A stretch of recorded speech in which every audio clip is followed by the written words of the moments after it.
Bring that around here. Bring it over here. No, give me about 2 bottles. It's hot and thirsty.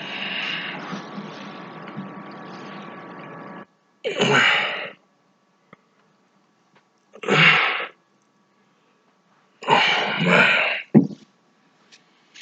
Oh. Peace to the gods, peace to the earths, peace to all the righteous families on the planet Earth. It's your man King Truth is Allah. Coming to you on this, what's the day? Coming on this Build Destroy Day of August, right? Yes. And, I just want to get into some things with y'all, doing my duty, man. And, I heard, I hear, I see, I acknowledge, and I'm just gonna try to do my duty today. I'm gonna talk about HBCUs and what else I'm gonna talk about. I may get into some hip hop, man. I may get into some hip hop. Yeah, I'm gonna jump in with Vlad and Big Gene. Yeah. So let's do this. Today is the 8th, right? And Supreme Mathematics and the nation of gods and earths, the nation of gods and earths, plural, many gods, many earths. We study, we teach, we learn supreme mathematics, supreme alphabet, the 120 supreme wisdom lessons, and the 12 jewels, and we build on these lessons. So once again, we say 120 degrees, right? That's 120 degrees is also known as 120 lessons, right? That's the 1 to 10, that's the 1 to 14, that's the 1 to that's the 1 to 36, the 1 to 40, actual facts and solar facts. All those lessons add up to 120 degrees or 120 wisdom supreme lessons, right? But we also call supreme mathematics and supreme alphabet degrees. So in all actuality, you learn in 156. It's like 26 is 26 alphabets, or it's 10 supreme mathematic numbers. It's 1 to 0, and now it's a cipher, and then you got supreme mathematics. Wait a minute.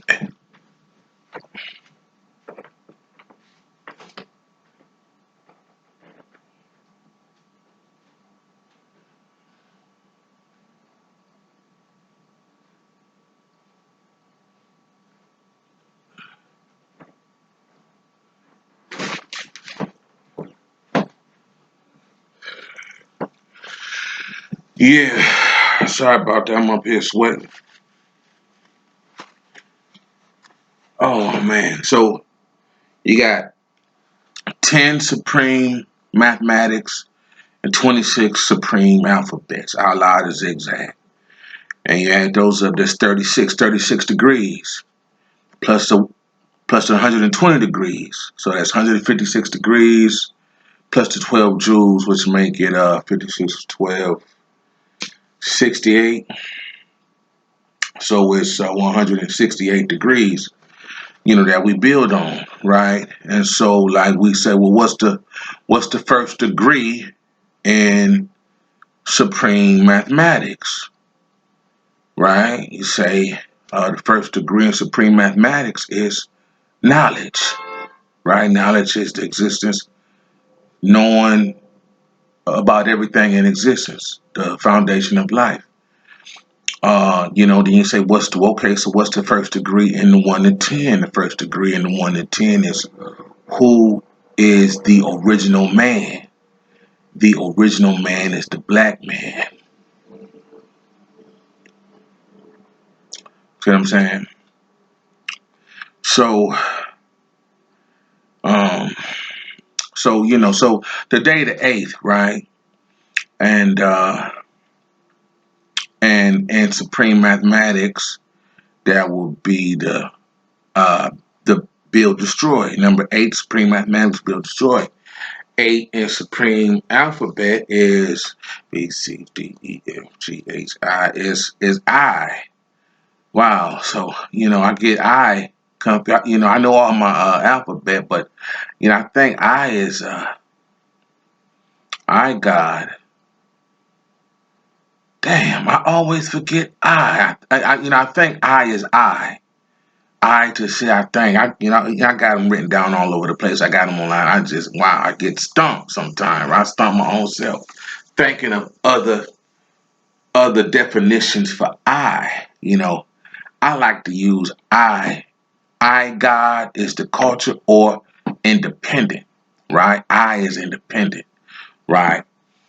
And so that's how you build on independent is to be an independent thinker, right? Or to be independent in your enterprises, right?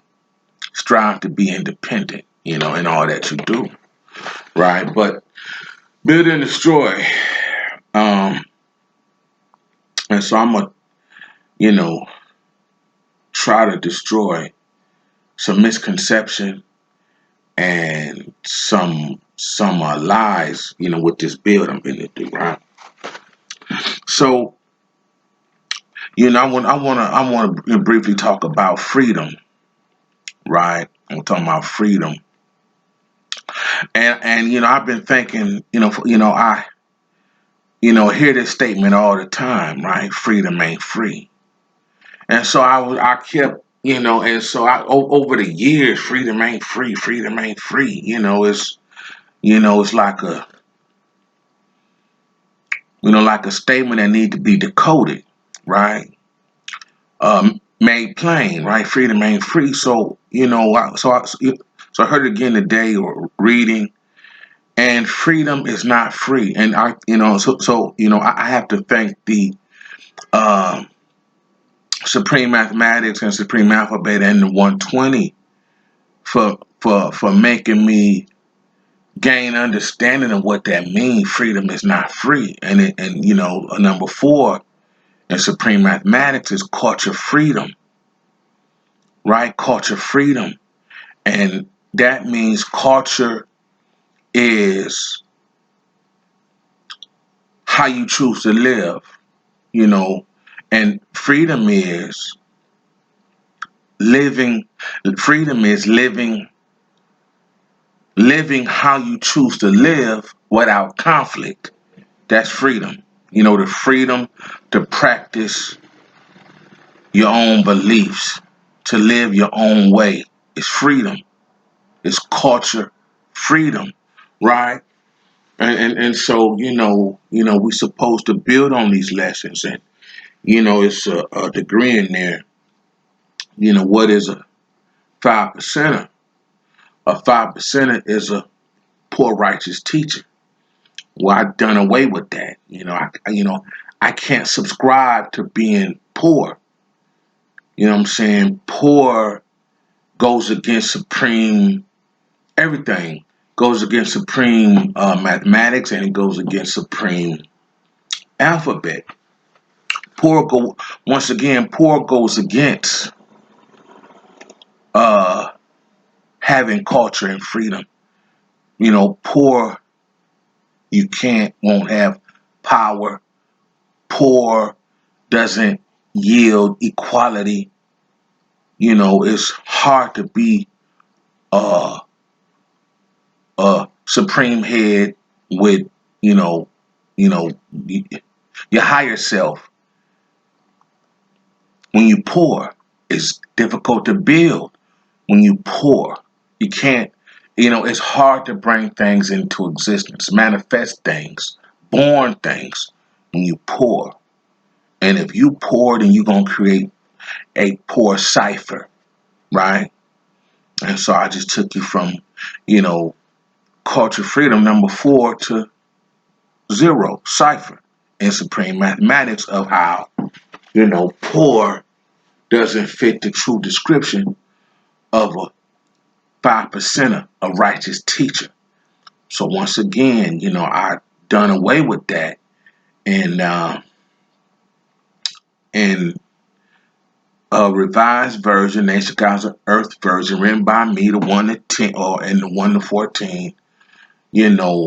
What is a 5%er? 5% is a pure righteous teacher, a pure, and I encourage everybody to substitute, change, do away, destroy poor, and say peaceful, a peaceful righteous teacher, that strive to teach the 85%er, to strive to teach the savage to be civilized.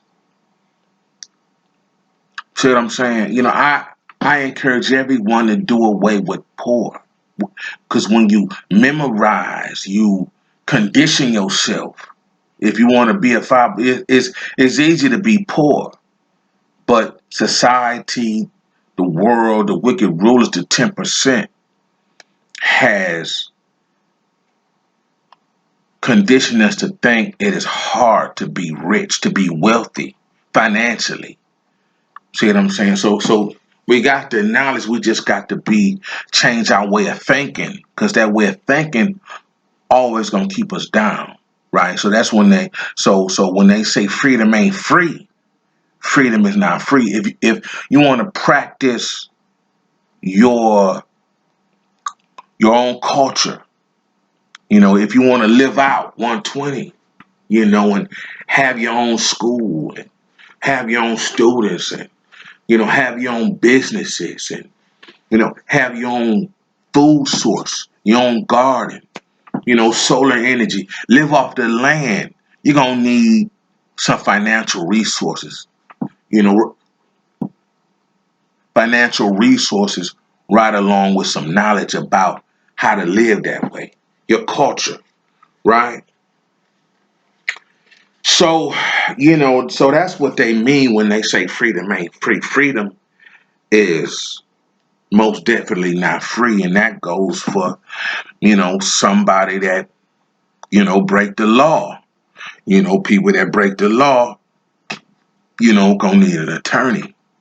And it's people that have paid attorneys that do better in legal situations over court appointed, right? There's some street stuff for y'all, right? Some street academy stuff for y'all, right? So, freedom, and this is how you maintain your freedom. Freedom is most definitely not free. So, we're gonna have to strive to, get some money for real and change our thinking, destroy the mentality of a 5%er that is poor and has to be poor. That's ridiculous. That's that goes against how society is set up. How the world is set up. If we got knowledge, we got to have knowledge on how to play the game, and get money to live out our culture. So, that's what I want to talk about, freedom. I've been watching videos, and like, and once again, supreme mathematics, the whole studying and curriculum of having knowledge or gaining or getting knowledge of myself is is is wonderful. If you allow it to, if you receive it and allow it to reside in you, in your mind and heart. It could help you.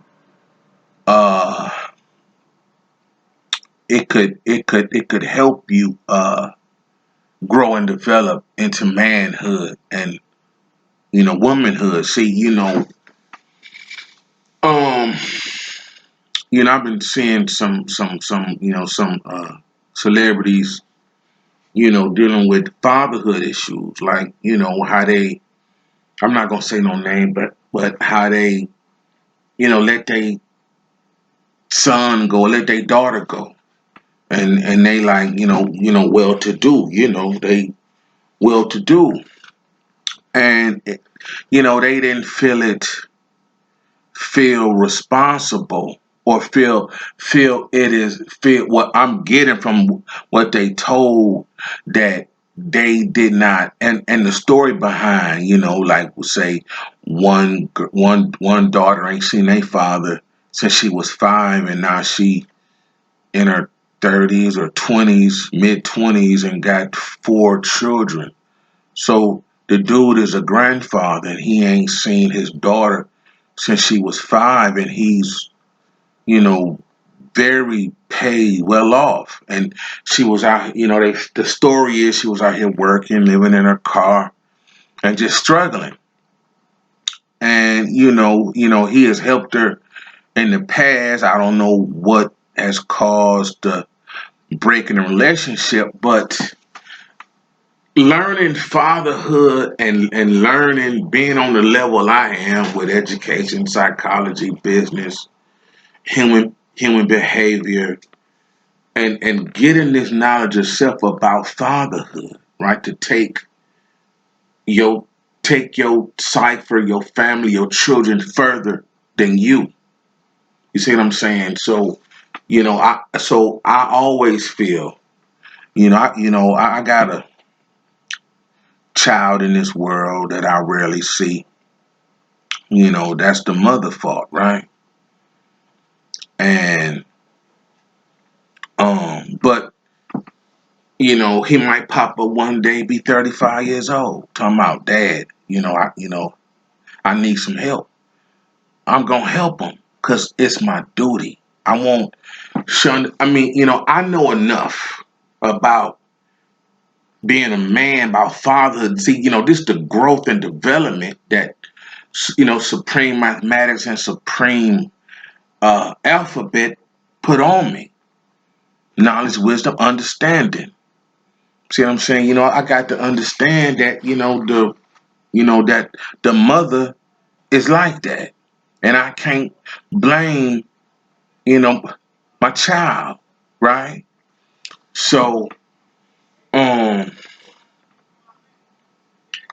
yeah, man. So it's always gonna be so what I'm saying is always gonna be my duty to help my child and my children. It's always gonna be my duty. No, I didn't. I've seen. I'm experiencing through other people I know all my life, relatives I know all my life, not having a biological father, not having a biological father in their life, and they in middle 50s and going on 60 years old, and they are the bottom rung of society. They are just down and out, and you know the the mother tried to play both roles, and she couldn't do it, and she was too proud to allow and bring the biological father into the son's life. And the sons are paying for it today because the father and the father is college educated men, got other children, you know what I'm saying, and just but was kept out of the first son, the firstborn, the first oldest son life. And they are paying for it today with just having overbearing, uh, coddling mother. See what I'm saying? Which created the mother's boy relationship, right? And if you look online, mother's boy is to be a mother's boy is to have a mental disorder or mental dysfunction created by the mother. Um, it's a unhealthy relationship with the mother. And this one dude at 40, 45 was still dependent on his mother, and he had been to the army. Now, I'm not saying no names, but he had been to the army, and but when he come home and he tried these other things, and he been incarcerated, and he's paralyzed at that age by not being able to do anything without his mother. Right, I'm not going nowhere without. I'm not going down there without my mother. I ain't doing that without my mother. I'm like, wow. And so today he's out. He's just, you know, he homeless. Same with the other dude. He homeless, and they can't make without their mother. And the other dude mother passed, and the other dude mother trying to cut him off so he'll grow and won't be so dependent on her at 58, 59 years old.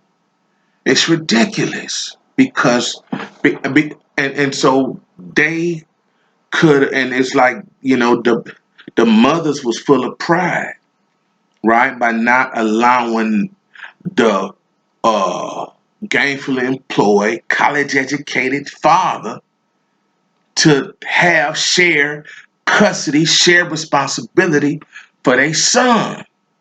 So this my experience, my understanding is, I'm in a situation like this, and I'm always gonna have to be ready and be prepared to help and take my child, no matter what age, no matter what the situation, because I'm the father. This is what a father's supposed to do.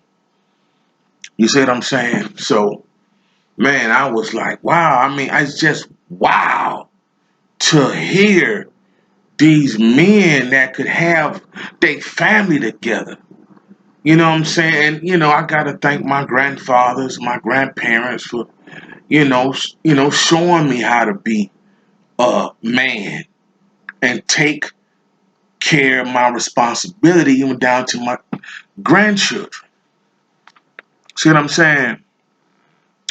So yeah, man, it's I always gotta take responsibility, man.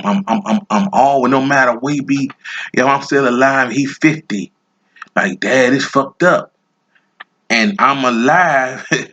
I gotta help the dude. You see what I'm saying? So yeah, man, yeah. So man, it's like wow, man. Those brothers. Wow, I don't even know how to, you know, I mean I became a better man reading about manhood. You understand? Manhood plus womanhood equal godhood. See, over here in the nation gods of earth, it's a thing called, it's a philosophy, called I God is the culture. I God, the letter I, God is the culture, right? So I God meaning self God, meaning I myself, I self Lord and Master. It's the culture that we practice. And so I ain't, oh God, why this happening? Oh, my son, been the OD here in the street.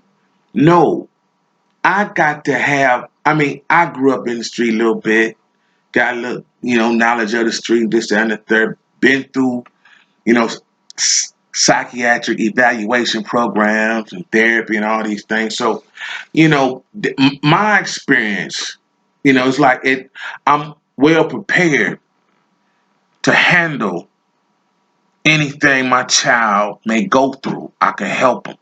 College, I can help them. See what I'm saying? Starting a business, I can help. I give them some advice. You see what I'm saying? Some consultation,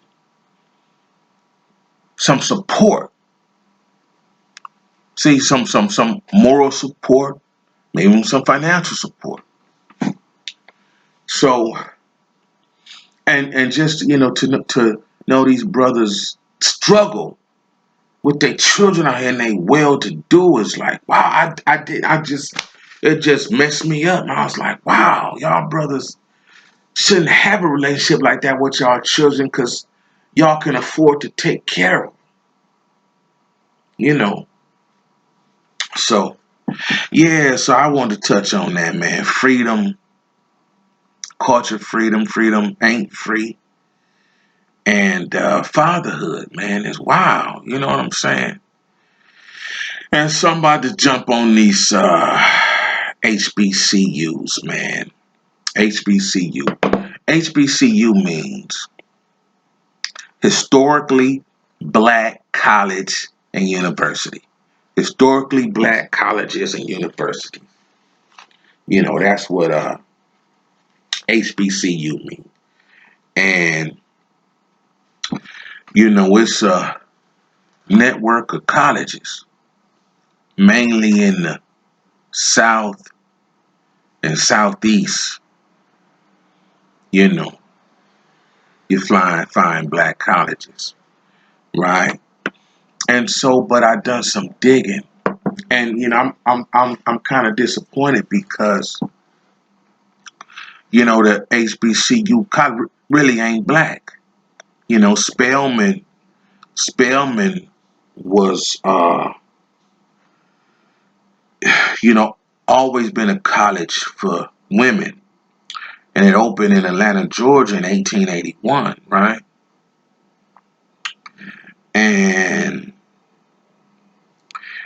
And it was first called Women's American Baptist Home Mission Society, right? And then they created the Atlanta Female Baptist Seminary, and it was instructed by 4 white northern-born teachers, right? And then they were seeking money, and so the Rockefellers gave them some money, and the trustees renamed Spelman to honor Mrs. Rockefeller's abolitionist family. So it was John D. Rockefeller and his wife, Laura Spelman. Laura Spelman donated funds to the school. And when they visited the school, the trustees changed the name to Spelman in honor of Rockefeller's wife. I say, man, because her family was abolitionists, abolitionist.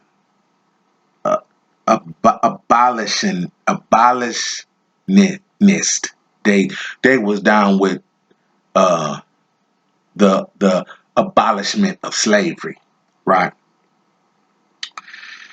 And so, you know, and then you got Howard. Howard University was founded in 1866. I think that's a year after slavery was abolished in 1865, I think, right? And it was founded in 1866 by missionaries as a training facility for black preachers. And then it was decided that the school would be named after Civil War hero General Oliver O. Howard, a white man who was serving as the commissioner of the Freedman's Bureau. And so I say, oh, you know, they had a Freedman's Bureau back in 1866.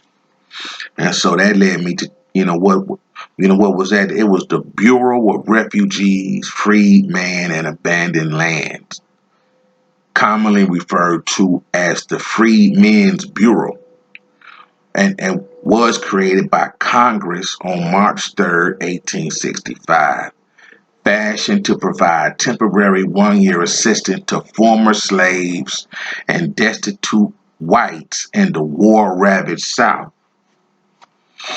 Mm, mm, mm. During the Civil War, Northern abolitionists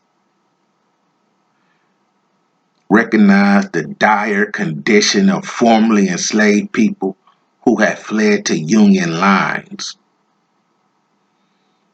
And so that's Howard.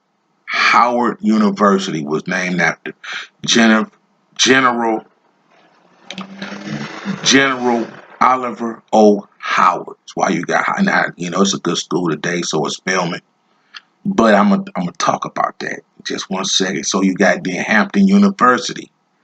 Back when I was 12, 13, 14, 12, 13, I was able to go on a college tour with older kids, and we visited Hampton and Howard and Spelman and Morehouse, right, and some more colleges, right. And so we got Hampton University was founded in 1868 when Union General Samuel Armstrong opened the Hampton Normal and Agricultural Institute to educate freed men after the Civil War, right? So, them four major schools, I talked about Morehouse was by Lyman Morehouse. This white man was named after Spelman. Morehouse is all men's school. Spelman is all women's school. You got Hampton and Howard, these major universities considered to be. Now, I've been developing a problem with HBCUs based on the finished product, based on the knowledge and readiness of the graduate of these HBCUs. My experience is, I got some so-called relatives I don't mess with, but I know them. I know they educational background that struggle. They struggling, and then you got some. I know a PhD dude, and he got a PhD from Morehouse, and he struggled with he got a PhD in psychology, and he struggled with understanding his wife grief and her family grief. They need, they may need it. They can't take death. And their parents died, and his parent died, and from what I heard, they was unsympathetic to their brother-in-law, to her husband, and they still crying about their parents died 5, 6 years ago and 20 years ago. And they care less about other people dying. And, I don't think he understand that. Right? It's like, but my expectation is, his wife that's had this long lasting grief, he should be, helping her get over that. Now, this was about, this is a 10-year old discernment, right? I don't know what the status of how they feel today, but 10 years ago, it's like, wow, man, you got a PhD in psychology, and you don't understand, the symptoms and signs of of a grief, of loss of a loved one. You know, the first stage of grieving is what is it? Is denial. Yeah, you know, so yes, it's grief. And so sometimes they don't believe their parents dead. That's denial. Then you got, I think it's disappointment, anger. But they probably go through those stages, but they always end up back in denial. So they stuck in a loop. You see? And so, man, I'm like, wow, I don't think the brother recognized that. And it's like, wow. And then he grief and she ain't equipped to deal with it. It's like, wow, that's weak and selfish. Ugh. And I'm related to the wife, and it's like, ugh. And I'm hearing this. I'm not in their household, but I'm hearing this, right? And it's like, wow, man, y'all just wow, Jesus fucking Christ. And she got a degree from Hampton, and he got a degree from Morehouse and a PhD from Morehouse. And it's like, wow. 10 years ago, and they've been married a long time. They high schools, sweetheart buddies or whatever, right? And so, they older than me. They in their 50s, right? And I'm like, wow. So, yeah, man. So I'm kind of disappointed that,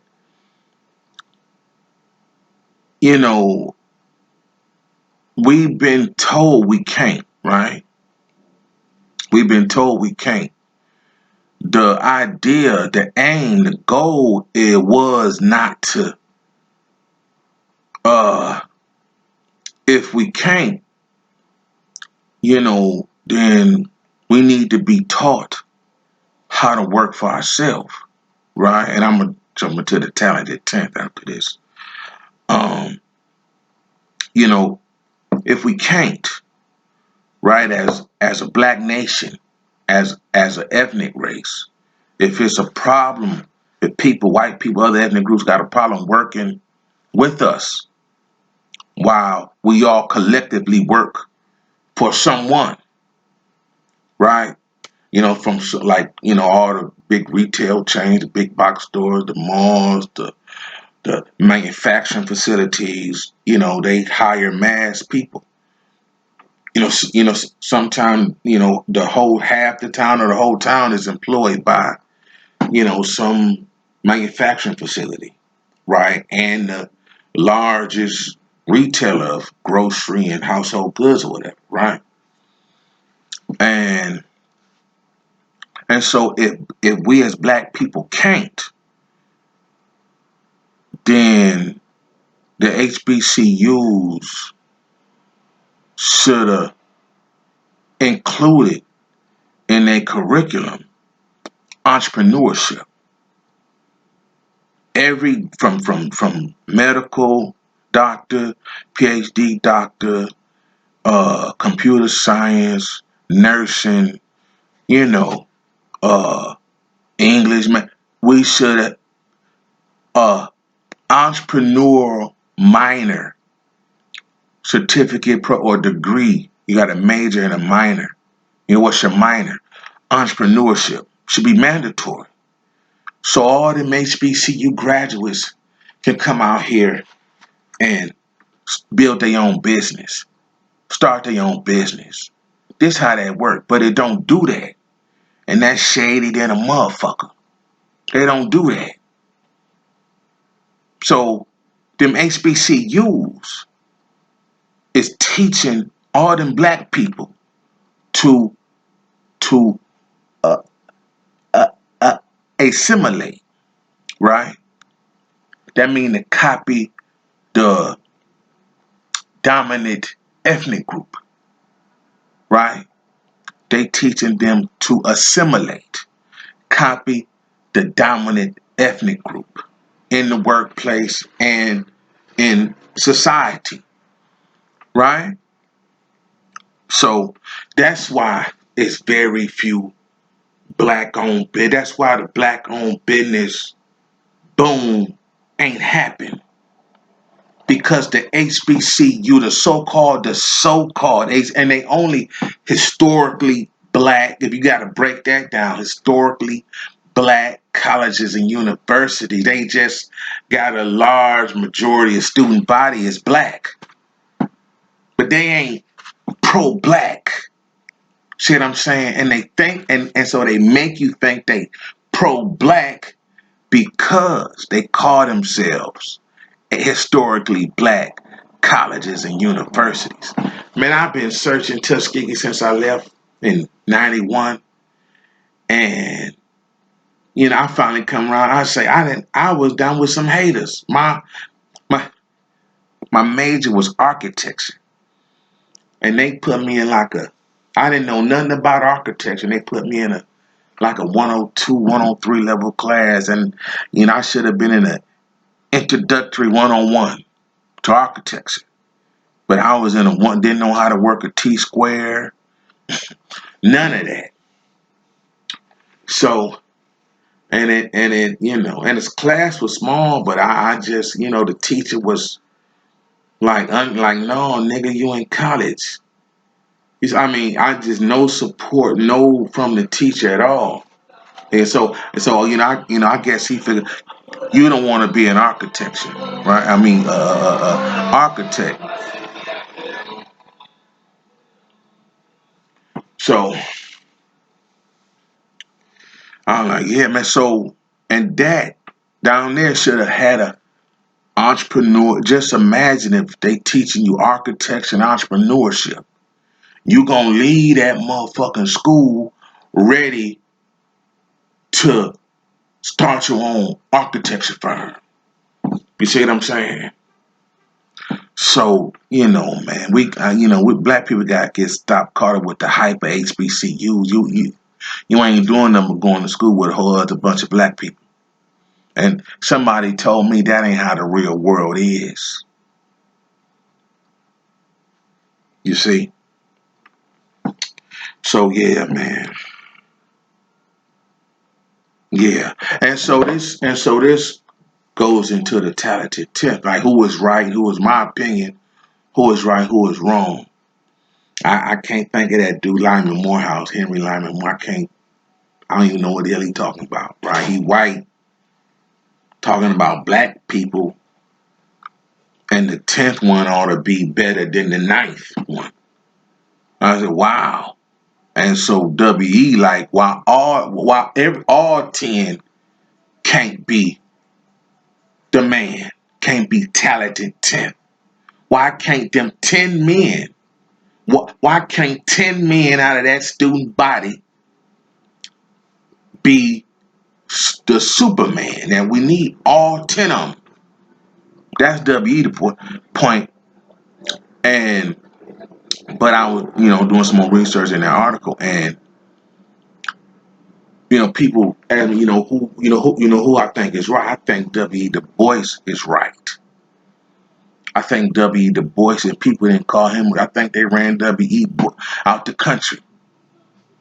I ain't sure. I think they tried to run him out the country like they did Marcus Garvey.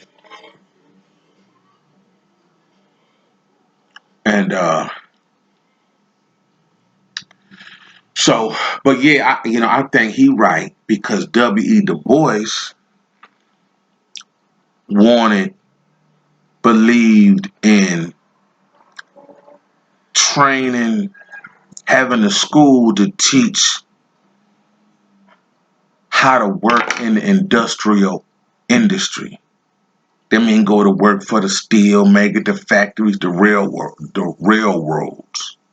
And Booker T. Washington believed that, the school should have been, the classes, the curriculum should have been more towards teaching black men and women to work in the blue collar fields. But, he said something I like that, we must learn to do all these jobs and bring dignity to every job that we do. We're going to have to do them. Right now, this is where entrepreneur curriculum need to been put in so we would have known how to be blacksmiths and our own automotive company, our own black industrial sector, our own maid service, our own horse keeping service back then.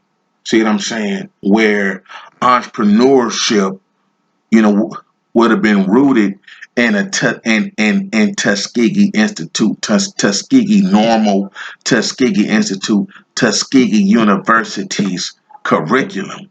Entrepreneurship. See what I'm saying? Now what Booker T. Washington, who helped open up Tuskegee, Booker T. with Lewis Adams. This dude named Lewis Adams founded Tuskegee, and then he went to go get Booker T. Brought Booker T. in as the principal, the dean, or somebody, a teacher. And they kept building it. But I think this dude named Lewis Adams, black dude, I think he was Black Slave or something. And so, so this is where so-called historically black colleges and universities is going wrong by not making entrepreneurship in every major a mandatory prerequisite, a mandatory classes in entrepreneurship. You see what I'm saying? That's why ain't no black owned business boom. Why ain't no black Wall Streets popping up all over the United States and the rest of the world? Because we ain't being taught entrepreneurship. We not being taught entrepreneurship. If we don't learn entrepreneurship, we always gonna be working for somebody and we never gonna have no freedom. Set our own schedule. Do what we wanna do. Manage our own money. Make our own gross revenue income. We ain't never gonna be able to do that unless we learn entrepreneurship. And people, I don't like working for Family Dollar. I don't like working for Walmart. I don't like working for the factory. I don't like working for this company. I don't like that company. They don't like black people. People stuck on welfare because they don't like the people that's working or run these businesses and companies. The way to stop that is learn entrepreneurship. And so Booker T had a point. If we're going to be carpet cleaners and roofers and masons. We're going to bring dignity to these jobs. But W. Du Bois is all right saying, the hell with that, later with that, we got to get an education. And then, Booker T said, liberal arts ain't going to pay no bill, learning the arts and all this other stuff. But, liberal arts today at Wayne State, consisted of me learning social work, philosophy, logic, critical thinking. Sociology, philosophy, psychology, some criminal justice, and so liberal arts today, plus humanities, I had to learn about the Sistine Chapel and, all these different forms of religion. So that was a good foundation. Plus all the math and English was, it was no joke, right? It was prerequisite for me to take to get into the business school to take my major courses, and you had to take this English writing, this major English writing test. You had to take a major math test and had to know all the algebra, the FOIL. So liberal arts ain't no joke. So I think W. Du Bois said, we got to have an education with lace, base, and entrepreneurship, so we can build and start our own. That's where them brothers went wrong, thinking we can't. So they educating us to work for other people, and we can't. They educating us law degree. When you leave that mug, you go ready to start your own practice, and they didn't taught you how to raise money. So you're going to be raising money and saving money. Right? So, yeah, man, entrepreneurship is very important, man. It hurt me the day that I was on that path in 94. 93, 93, I was on that path of entrepreneurship. And it hurt me that my parents was not supportive of me doing, being a creative. I was driving to the store today thinking about thinking about entrepreneurship, thinking about these things. I'm like, wow, it hurt that, my parents ain't supportive. Even if paying my college, they ain't supportive. Like I done something. And now don't get me. I'm not. I don't. I'm a divorced child or a child of divorce, but I'm not affected by it. I don't think it's my fault. I was born and my parents divorced. I don't blame myself. Right. So I ain't done nothing, and they just my parents. Oh, they real selfish and individual thinking. Man, Lord have mercy. And so this is my parents is who not to be. So to, to my child that I hardly see, and all the babies I say mine, I'm here for real. So yeah, man, just be not being supportive in this, and later on in life, I'm trying to be an independent and can't get no support. I'm like, wow, you know what I'm saying? And when your parents don't believe in you, don't support you. I don't know if they believe, but if they don't believe in you and support you, it could destroy you. When I'm back to Supreme Mathematics number 8, build, destroy. It could destroy you if your parents don't believe in you. So I had to fight them just to keep my self-esteem intact. And thank Father Allah for, starting the nation gods of earth. And knowledge with understanding. Knowledge, you gotta have knowledge of your parents, knowledge of how they grew up, knowledge of how they think, based on how they grew up and their ways, actions, and behaviors of how they been since you didn't know them to today. It's how you gain understanding of who your parents are, and then you know how to deal with them, if deal with them at all. So man, yeah, man. So entrepreneurship is the key, and we must learn that, right? Wow, and it's like some of that stuff that it is jealousy. Now I'm like, I know what jealousy is. You think I'm stupid? I know what and it's a fucked up thing when your parents, when your mother and father, people that brought you in this world is somewhat jealous of you.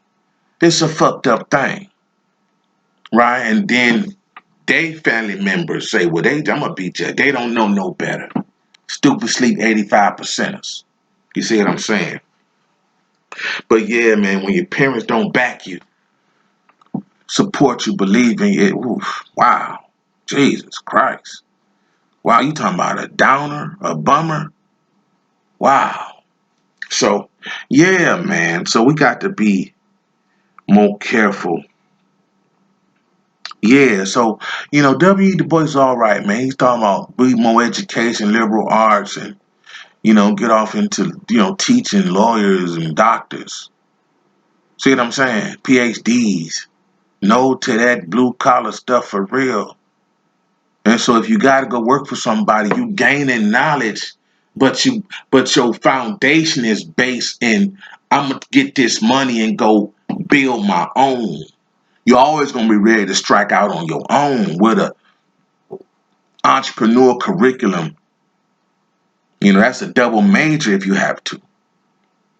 you know, your philosophy and entrepreneurship, medicine and entrepreneurship, agriculture and entrepreneurship, business and entrepreneurship, computer science and gaming and entrepreneurship. That means you gonna have your own video design making company, sharing the market share with EA Sports, Rockstar Sports. You see what I'm saying? So yeah, man, we gotta be about entrepreneurship. So yeah, I said I want to talk about Vlad and Big Gene. Big Gene made it to Vlad. Shout out to Vlad and Big Gene, right? Um, like I talked about Vlad about being independent, and it's important to be independent. Vlad been there for a lot of hip hoppers. You know, you know, and so Gene, Vlad asked Gene, or Gene was talking about when Fagavelli, which is Tuwack manure. Y'all know who that is, Fagavelli. Tuwack. What I'm saying, I don't like speak on dude. The rapist, right? The rapist. Y'all know what I'm saying when I say Tuwack manure. His so-called name rhyme with Tuwack manure. His last 7 day gonna get killed by Illuminati. Right? The 7 day theory, he can get killed by the real Illuminati. Fagavelli. That album, his name rhyme with Fagavelli. I didn't name him Fagavelli Tuwack manure. Right? So they was talking about Big and Tuwack, and when Tuwack went to jail for the rape, Vlad asked him about why Big ain't give him no money.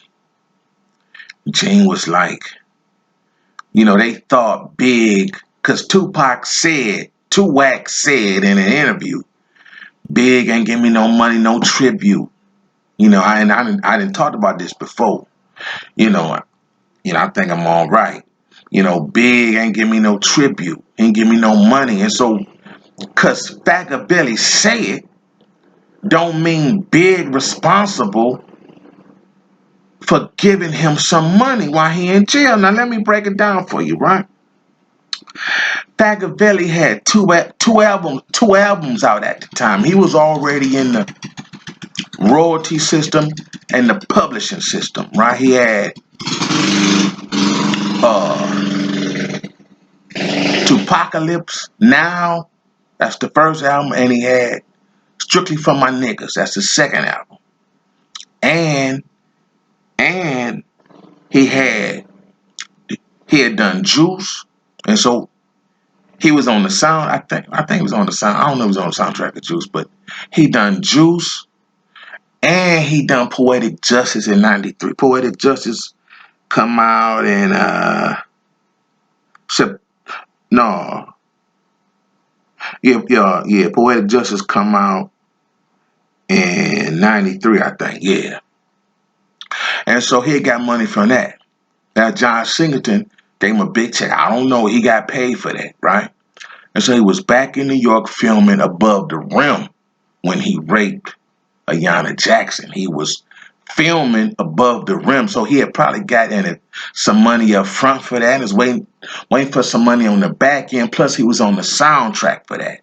So he was going, and so he was already 2 albums in and 2 movies in, doing a 3rd movie.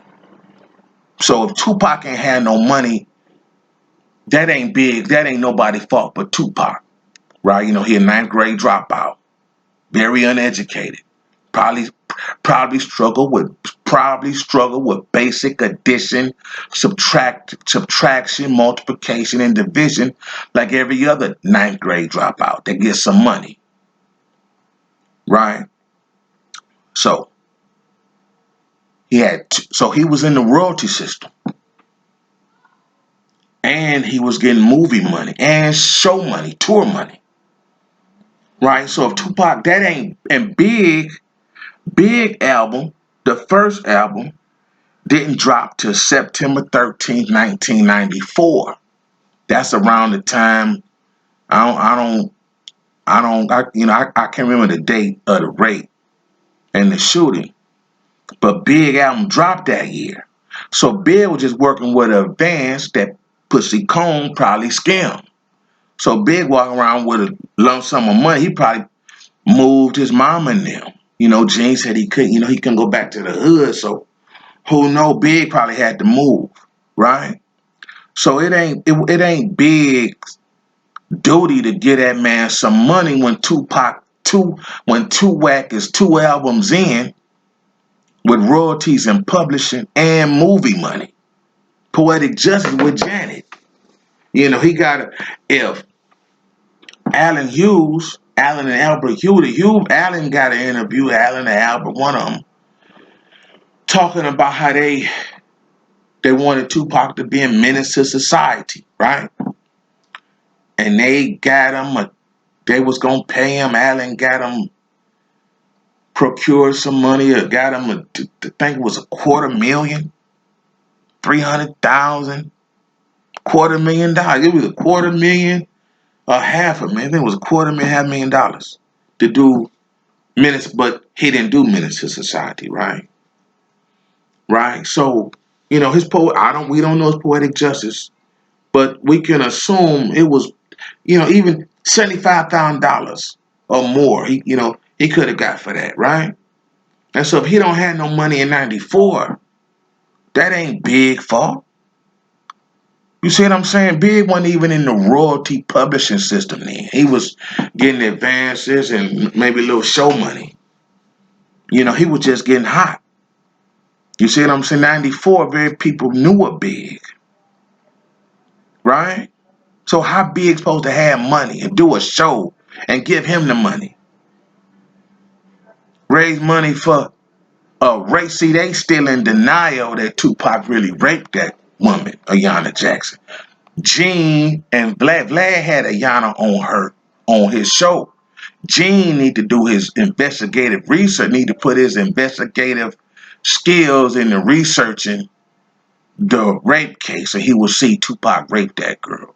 Just check my IG, Big Gene, Vlad. So, yeah, man. So, that's what I was like, wow, man. It ain't, they keep repeating that. Big, because Tupac say Big ain't give him no money. Tupac should have called the people taking care of. His mama put his money up. That ain't on. And so how is Tupac in jail, after jail, in an interview gonna say, oh, before he went to jail? Couldn't be before he went to jail because he got shot and he went straight to jail. So how he gonna say in an interview, Big ain't give me no money, but right after he got shot, he blaming Big for getting him shot. So how you gonna ask for some money for somebody who got you shot? See, Tupac caught himself in them lies. He know Big ain't shoot him, but he still blaming Big out there in California, which led to Big getting shot. But how you gonna blame Big for getting you set up and shot and pistol whip? They say he got pistol whip in his head and he pissed on himself in the lobby. The movie show with Anthony Mackie, he pissed on himself. I think Pussy Cone put that in there. Tuwack pissing on himself. He was scared to death they was gonna kill him. He got the stories say he was getting pistol whipped in his head, and I think he got shot holding up his hand. But they say he was armed himself. He was just, he walking around with guns, ain't gonna bust nobody. So yeah, man, that dude a major liar. Then I come to find, people been lie detecting test Faith Evans, Biggie ex-wife. And they asked her about that. Did she have sex with Tupac? And she say no. And the lie detector test say she telling the truth. See what I'm saying? So Faith never had sex with Tupac, but he wanted people to believe that he did out of pure jealousy. And them FOI, Death Row Security, believed that Tupac would not go there talking about another man's wife if that man hadn't crossed him, tried to get him set up and killed and stood. This they rationale, this they thinking. You see? And it's all a lie. Tupac ain't sleep with Faith. And he lying on Biggie. And he got more money than Biggie. All cause he jealous. He just that jealous. Nah. Who shot him in the studio? I don't know. You know, people say he was being corrected. I don't know. But he, like everybody, Tupac know who shot him. And he know why. And if they could find him hiding in a little rat hole, a squirrel hole, a weasel hole, Pop goes to weasel. If they could find him and pull him out the hole and make him tell the truth, then you know. But you're gonna have to put him on the lie detector test. He done sold his soul to deception. You know, he won't, people think he was never born. So, yeah, man, that's it. Remember, man, fatherhood, the importance of learning the proper knowledge of yourself through supreme mathematics and supreme alphabet and 120 supreme degree wisdom lessons. They helped me tremendously and they still helping me. You know what I'm saying? So I'm going to get on over. I got to run. I got to go. So peace to the gods, peace to the earth. I'm out. Peace.